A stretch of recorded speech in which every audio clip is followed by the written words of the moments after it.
Hello అండి, good morning. Welcome back to Hema's creative cooking. ఈరోజు మన వీడియో ఏంటంటే మినప్పిండితో హెల్తీగా అప్పటికప్పుడు ఇన్స్టెంట్గా మురుకులను ఎలా ప్రిపేర్ చేసుకోవాలో ఈ వీడియోలో చూసేద్దాం.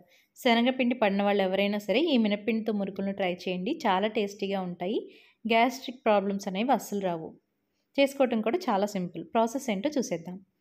ముందుగా ఒక కుక్కర్ గిన్నెలోకి 1 గ్లాస్ మినపగుళ్ళని యాడ్ చేసి శుభ్రంగా 2-3 సార్లు వాష్ చేసి 2 గ్లాసుల వాటర్ని యాడ్ చేసి 5 విజిల్స్ వచ్చేంత వరకు ఉడికించుకోవాలి. కుక్కర్లో కాకపోయినా సరే మామూలుగా అయినా సరే కొంచెం మెత్తగా అయ్యేంత వరకు 2 గ్లాసుల నీళ్లు పోసి ఉడికించుకోవాలి.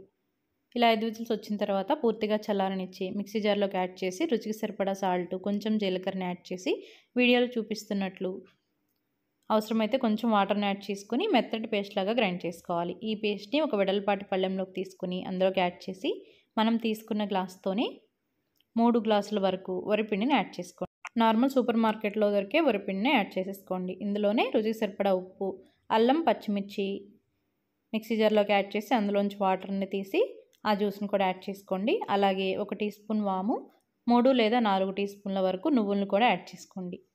అలాగే 2 టేబుల్ స్పూన్ల వెన్నపూసని కానీ లేదా నార్మల్ బయట దొరికే బటర్ని కానీ కరిగించి వేడివేడిగా ఉన్నప్పుడే ఇందులో యాడ్ చేసేసుకోండి. ఇప్పుడు మొత్తం బాగా కలిసేటట్లు చేతితో ప్రెస్ చేసుకుంటూ మిక్స్ చేసుకోవాలి. ఈ పిండి అనేది మరీ గట్టిగా కలిపేసుకోకూడదండి, అలాగని పలుచగా కూడా ఉండకూడదు. మీడియంగా ఉండేటట్లు మనం చక్రాల గిద్దలో వేస్తే కొంచెం ఈజీగా కిందకి దిగేటట్టుగా ఉండాలి. మనం బాగా గట్టిగా కలిపేసుకుంటే చక్రాల గిద్దలో వేసినప్పుడు అసలు కిందకి దిగకుండా చేతులు నొప్పులు వచ్చేస్తాయి. అలాగని మరీ లూజ్గా చేసుకుంటే ఆయిల్ కూడా ఎక్కువ పీల్చేస్తాయి. చూసుకుని పిండిని వీడియోలో చూపిస్తున్నట్లు కలుపుకోవాలి. వాటర్ అయితే అసలు అవసరం పడవు. ఏదైనా కొంచెం గట్టిగా ఉందనుకుంటే కొంచెం వాటర్ని యాడ్ చేయండి. ఇలా చేత్తోనే ప్రెస్ చేసుకుంటూ పిండిని ఒక ముద్దలాగా ప్రిపేర్ చేసుకోవాలి. ఇలా ప్రిపేర్ చేసుకునేటప్పుడే కొద్దిగా పిండిని తీసుకుని సాల్ట్ అనేది ఒకసారి చెక్ చేసుకోండి. ఏదైనా సాల్ట్ తగ్గితే కొద్దిగా వాటర్లో సాల్ట్ని యాడ్ చేసి ఒకసారి మిక్స్ చేసి సాల్ట్ని అడ్జస్ట్ చేసుకోవచ్చు. ఇలా పిండిని కలిపిన తర్వాత ఒక తడి క్లాత్ని పైన ఇలా కప్పేస్తే పిండి ఆరిపోకుండా ఉంటుంది. ఈలోపు డీప్ ఫ్రైకి సరిపడా ఆయిల్ని స్టవ్ మీద పెట్టేసుకోండి. అలాగే చక్రాల గిద్దలోకి లోపల కొద్దిగా ఆయిల్ని అప్లై చేసి వీడియోలో చూపిస్తున్నట్లు ఈ స్టార్ ప్లేట్ని పెట్టుకుంటే మనం మురుకుల షేప్ అనేది వస్తుంది. లేదు మనకి వేరే షేప్లో కావాలనుకుంటే మనకు నచ్చిన ప్లేట్ని పెట్టేసుకుని సరిపడా పిండిని పెట్టేసుకుని క్లోజ్ చేసేసి మనం మురుకుల్లాగా ఒత్తేసుకోవటమే. ఈ మురుకుల్ని ఇలా డైరెక్ట్గా ఆయిల్లో వేయటం కష్టము అనుకున్న వాళ్ళు ఇలా ఏదైనా ఒక తడి క్లాత్ మీద కానీ లేదంటే గరిటలో కానీ వేసి ఒక్కొక్కటిగా ఆయిల్లోకి డ్రాప్ చేసుకోండి. ఇలా చేసినా కూడా చాలా ఈజీగా వచ్చేస్తాయి. నేనైతే తడి క్లాత్ మీద చేశానండి.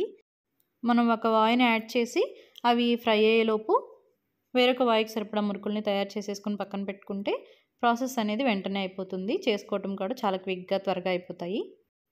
అయితే ఫ్లేమ్ని మరీ హైలో మరీ లోలో కాకుండా మీడియం ఫ్లేమ్లో పెట్టుకుని ఈ మురుకుల్ని ఫ్రై చేసుకుంటే చాలా క్రిస్పీగా ఉంటాయి. లోపల వరకు కూడా ఉడుకుతుంది.